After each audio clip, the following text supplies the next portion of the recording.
Hello and welcome to my podcast, Whisper in the Shadows, the true story of a real-life undercover cop.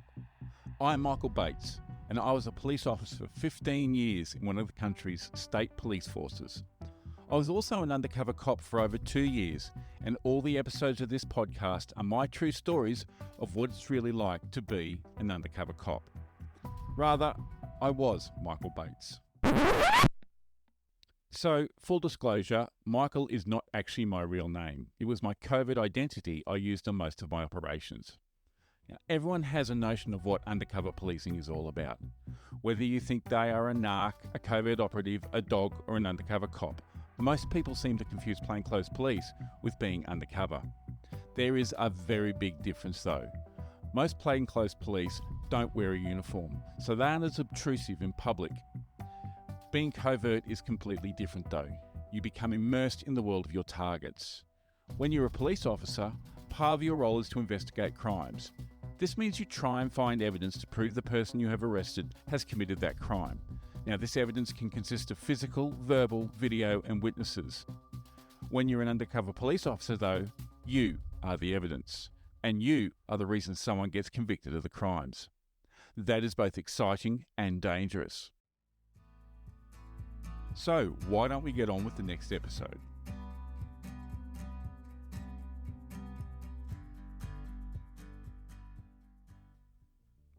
Welcome to episode 12 of my podcast, Whisper in the Shadows. Now, at the end of last week's episode, I posed a question that you have probably been thinking or asking yourself. Did I take drugs?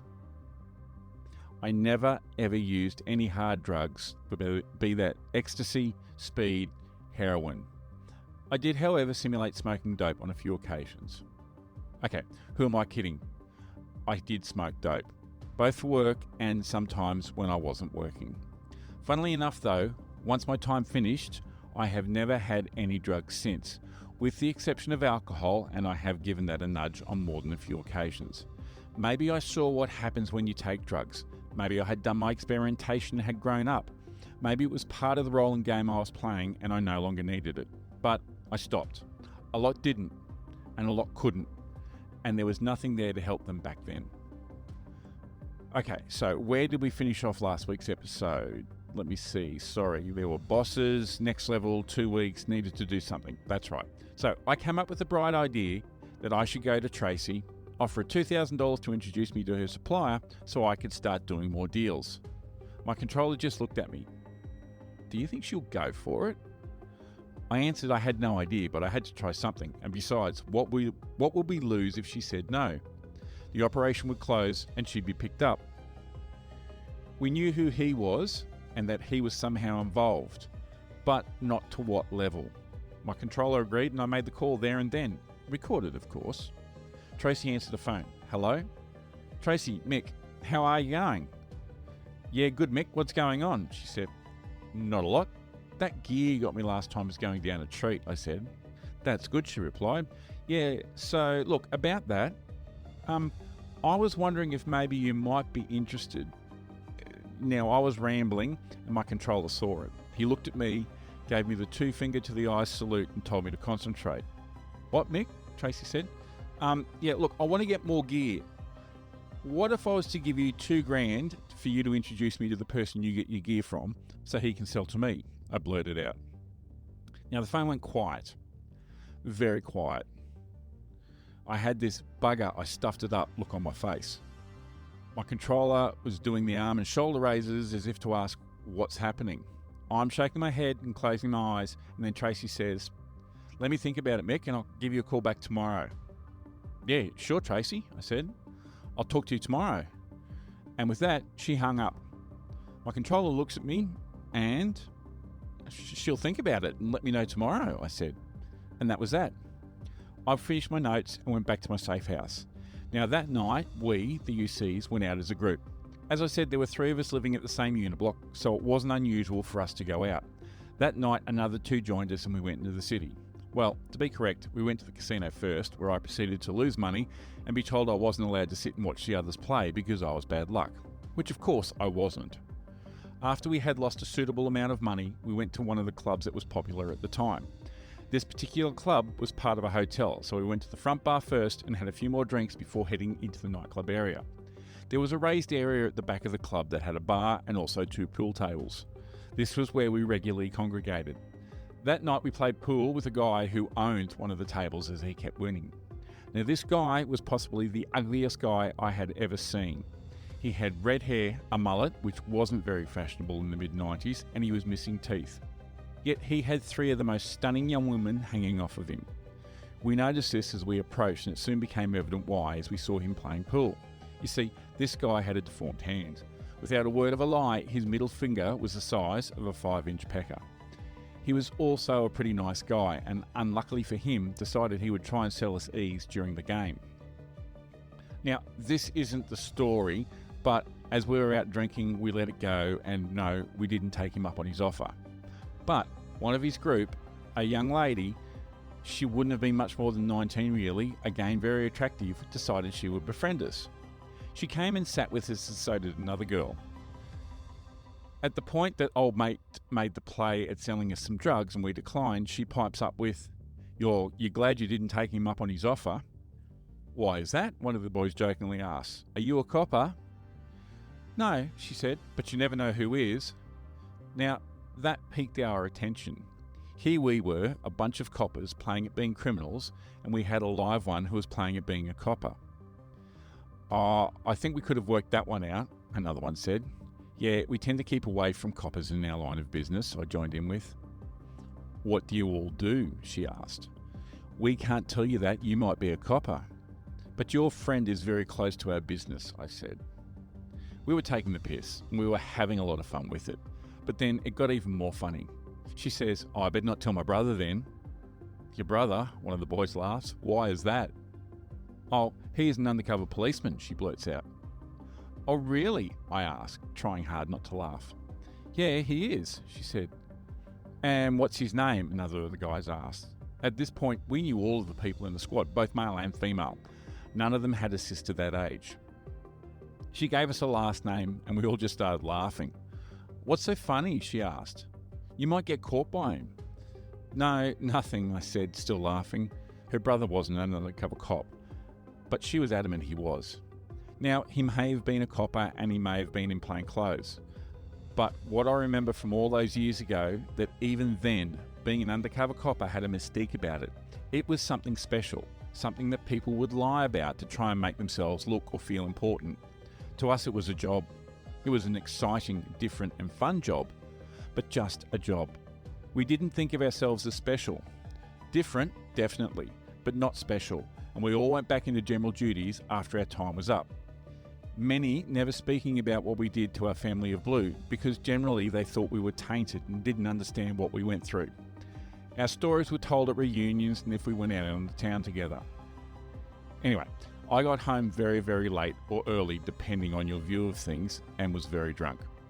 So getting a phone call at about 10 a.m. the next morning was a rude awakening.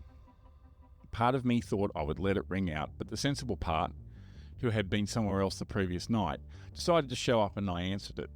In a very croaky voice, I said, hello? Mick, it's Tracy, I heard her say.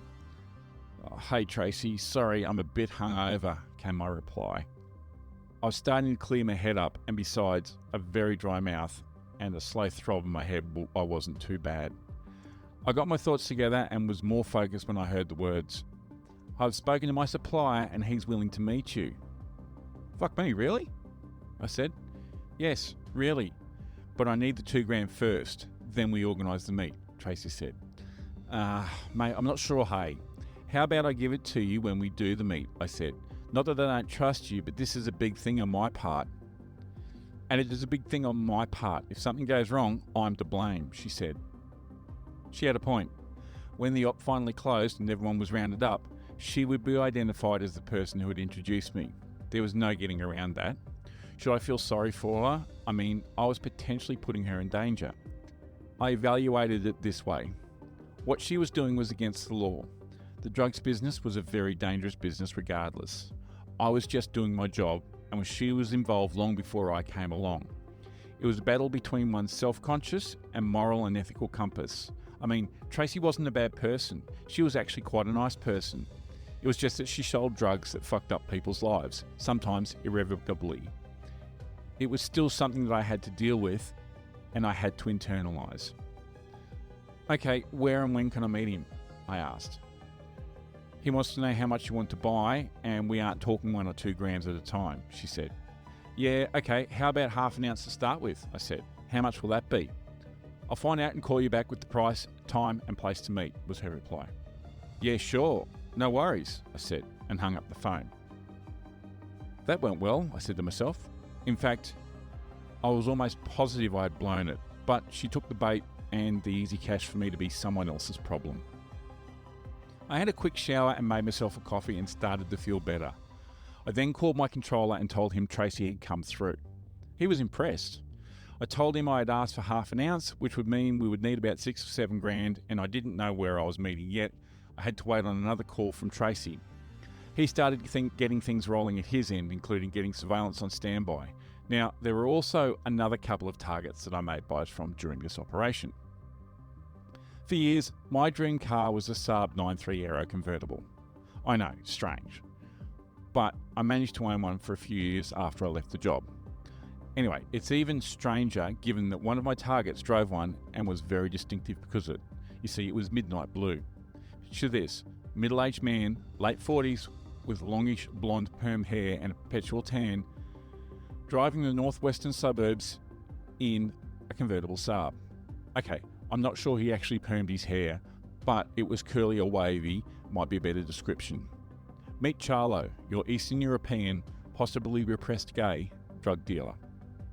When Susan first told us about him, I had a slight giggle to myself. I mean, really, he sounded like a character out of a Miami Vice episode. But he was real, and his business was fairly prosperous. Like all of my deals, it was set up by Susan the first time. Charlo had agreed to meet me at a local shopping centre which was next to the local high school. So this was literally over the hill from where I grew up. And I had dated a young lady who lived just down the road whilst I was at the academy, which wasn't that long ago. But still, I was in a heightened state, especially given what had happened at the hotel. Now, this shopping centre was on the main road. There was a McDonald's with a car park at the front, off to the right. Behind the McDonald's was a 4-level car park, and then to the left of the car park was the shopping centre. I think in front of it on the road front was like a small strip mall complex that had a coffee shop and a bridal shop, which funnily enough my fiancée had bought her wedding dress from. And there are also some other shops there. Inside the centre was a Coles, your regular sports store, a butcher, a health food store, a news agency, etc. It was an L-shaped shopping centre with 2 entrances. I was to meet Charlo at a bench in the middle of the centre. I turn up early and find a place to park. I then go for a walk through the centre to familiarise myself with it. It was mid-morning and I was a bit peckish, so I went to Macca's and got something to eat. When I realised it was getting close to the meeting time, I had to scoff down my meal and race out the door to get across to the centre. I wanted to be there when Charlo turned up. There was a pedestrian crossing that went from the Macca's car park and multi-level car park to the shops. As I'm jogging across it, what do I see? A Saab with this Miami Vice looking guy driving, waiting for me to cross. He wasn't at the front, he was 2 cars back, but still, I knew he was definitely coming to the buy. I get inside and walk up to the seat I was supposed to wait for Charlo. Here I am, a young guy dressed in grubby clothing, with a shaved head, a nose ring, and a long goatee beard, wearing a long sleeve flannel shirt, sitting amongst the pensioners doing their weekly shopping on pension day. I didn't have to wait long. I see Charlo saunter into the centre and make his way to where I was sitting. He's wearing a t-shirt, tennis shorts and runners. He had gold-rimmed sunglasses on his beautiful blonde wavy long hair, holding the hair off his face. He sits down beside me. Mick, he asks. Yes, mate, you must be Charlo, I reply. Do you have the money? Charlo was straight to business. Now, I was buying a full gram off him. I knew he could do it and it would not ring any alarm bells, so that was what I did. Yes, mate, $6.50, right? I asked. Yes, come with me, Charlo said. And with that, he got up and started walking to where he came in. Where are we going, mate? I asked as I caught up with him. Back to my car, that's where the gear is. Just wanted to meet you in a public place. You can never be too careful, he said. Yeah, true, I said, thinking to myself. If you only knew how ironic that statement was. We walk out the centre and across the road to the car park. Charlo starts giving me instructions.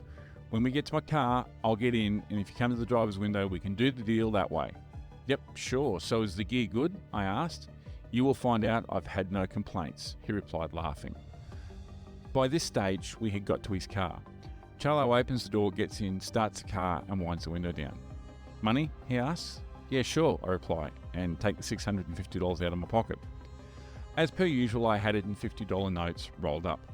I had made sure that with the buy money, I would scrunch it up before I used it so it looked like someone had had it at one stage and also not like it had just come straight from a bank, which it actually had. It had been photographed and the serial numbers recorded.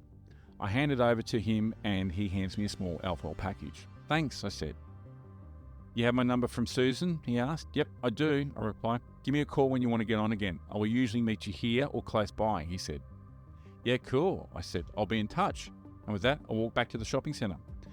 For some reason, I didn't go back to my car, but back to the shops. I walked through the centre to the front entrance and loitered there until I saw Charlo drive out of the shops. I called my controller and let him know that the buy went well. I went back to my car, turned off the tape, and headed off to meet my controller at my safe house to log the heroin so he could lodge it. As I was leaving, I got a call from Susan. Charlo had just called her and quizzed her about me a bit and then thanked her for giving him a new customer. I knew I was definitely in with Charlo. Over the next month or so, I made a number of buys from him in and around the same area. Again, it was simple, no fuss buys. I gave him the money, he gave me the drugs, and we parted ways. I had one more major set of targets that Susan introduced me to, Trevor and Kate. When Susan first brought them up, the names didn't twig with me. It wasn't until I was talking with my controller about the upcoming meet that we went into who they were. When he said their surnames, I knew that I could possibly be in trouble. This was going to be very dangerous. I had to make a decision. Do I go and do the deal, or do I mention to my controller and know he will cancel the meet? Now, remember how I said I went to school with Susan? Well, I also went to school with both Trevor and Kate. As in, I hung around in the same group with Kate. She was friends with one of my best friends from school. And Trevor, where do I start? I had known Trevor Tupp since grade 8. You see, I was one of those kids that got bullied at every level of school. I had a surname that led itself to a not very nice nickname. Funnily enough, I later found out that my dad had been called the same nickname at school 33 years earlier. I would walk to and from the first high school I attended. Trevor used to follow me home most afternoons and at least once or twice a week would bash me. He was what I would describe as a cunt. It eventually stopped at the beginning of grade 10. I had had enough of being picked on, and I remember one poor guy was teasing me about the fact that I had been doing ballet and I was apparently a poofter. I snapped. I picked him up and I threw him into a locker. I then picked him back up and rammed him into a concrete wall. I held him by the shirt front against the wall with my left hand, and with my right, I just laid into him, hitting him about 15 times. I just remember his head going from my fist backwards to the wall and bouncing back forwards to my fist and so on. When a teacher eventually stopped it, there was blood everywhere, both his and mine. I didn't get picked on again after that for a good 8 months. But toward the end of that year, I had another run-in with Trevor at a local park. I copped a good touch-up. I remember telling him that one day when he least expected it, I was going to get him back. The next year, I moved to high schools and got a new group of friends. One of that extended group was Kate. As I said, we knew each other, and she was a friend of one of my best female friends. So a decision had to be made. Do I tell my controller or do I risk it? Of course, I chose to risk it. I probably shouldn't have, but I felt emboldened by the fact that Susan had not twigged as to who I was. As we were heading to the buy, I asked Susan how she knew Kate and Trevor. I went to school with Kate. She was a grade above me, she said. Trevor is her boyfriend and also like her enforcer. I thought to myself, that sounds about right. When I knew Kate though, she didn't seem like the person who would have gone down the tracks of heroin addiction. But, in the words of the song Greg the Stop Sign by Tism, the rich kid becomes a junkie, the poor kid an advertiser. What a tragic waste of potential. Being a junkie's not so good either. The deal was set up by Susan and we had to go and pick up Trevor from outside one address and then take him to Kate's house to do the buy. I was using the digital tape system that was in the backseat of my car to record the whole buy. If something went wrong, I wanted it recorded. On the way I said to Susan, when we get there, I want you to get out and go and get Trevor. When you come back, you have to sit in the back seat. Understand? Yeah, sure, Susan said. No, Susan, I'm serious. You must sit in the back seat. Yeah, okay, I will, she said in a somewhat agitated voice. The reason for this was twofold. I want Trevor in the front seat where I could see him and what he was doing in case he did recognise me. And two, I didn't want him to have a chance to feel the tape recorder inside the back seat rest. Just before we get to the address, I pull over and turn on the recording device. We pull up outside what I assumed was Trevor's house, and Susan got out and went inside to get him. They both come out and he looked almost exactly the same as the last time I had seen him, except for the fact that he was a bit fatter. They walked toward the car and I wound down the passenger side window and waved hello. Now, I was expecting Susan to go to the back passenger door and make Trevor get in the front, wasn't I? Instead, Susan comes to the front passenger door, opens it and gets in. I looked at her incredulously and then she went, "Oh, sorry, I forgot." That meant Trevor, who was at least 6 foot and large, got into the back of my Vitara where there wasn't a lot of room. "Hey, I'm Trevor," he says. "Mick," I reply. "Not real comfortable in the back here," he says. "It's a very hard seat." And with that, he slams back into the backrest. I literally stopped breathing. In the rearview mirror, I watched his face. He made the type of face you make when you try and get comfortable and the seat and the backrest are hard. "Even the backrest feels like concrete," he said. If he thought there was something in the backrest, he didn't say anything. What's more, he didn't seem to recognise me. He accepted that I was Mick. "Mate, we're going to Smith Street. Do you know where that is?" Trevor said to me. Yeah, it runs off the main road near the footy club, right?" I said. Yeah, that's right," he replied. Trevor and Susan then started to chat, and I interjected now and then. All in all, it was about a 10-minute drive. When we got there, Trevor gets out and says, "I'll just go and get Kate and she'll do the deal." "Yeah, cool, we just wait here then?" I said. "Yeah, just wait here, I won't be long." And he got out and went inside the house. I was fairly confident Trevor hadn't recognised me, but wouldn't know for sure until either he came back out or Kate came out with the drugs. Oh, I was buying $50,000 from them for this first buy as well. Now, it had been about 10 minutes and we were still sitting outside waiting for someone to come back out. I had purposely not given the money to Trevor. I wanted it to be Kate. I said to Susan, "Do they usually make you wait this long?" "I usually go inside, but she is very slow," Susan said. And just as she said that, the front door opens. Kate appears and literally flows out the door and down the front path. And we have unfortunately run out of time on this episode. Make sure you join me next week to find out how the buy with Kate and Trevor went and whether the operation becomes a success or a failure. Thank you for listening to Whisper in the Shadows, my true stories of a real-life undercover cop. I hope you've enjoyed that episode. In the next one, we'll explore more exciting stories from my operations. Please make sure you subscribe to the podcast so you never miss an episode. Lastly, if you're an ex-covert operative or undercover police officer, I would love to chat to you about your experiences. Or if you're feeling dangerous, tell your stories on my podcast. Please get in contact by my email, which is whisperintheshadowspodcast@gmail.com. I look forward to you joining me next time.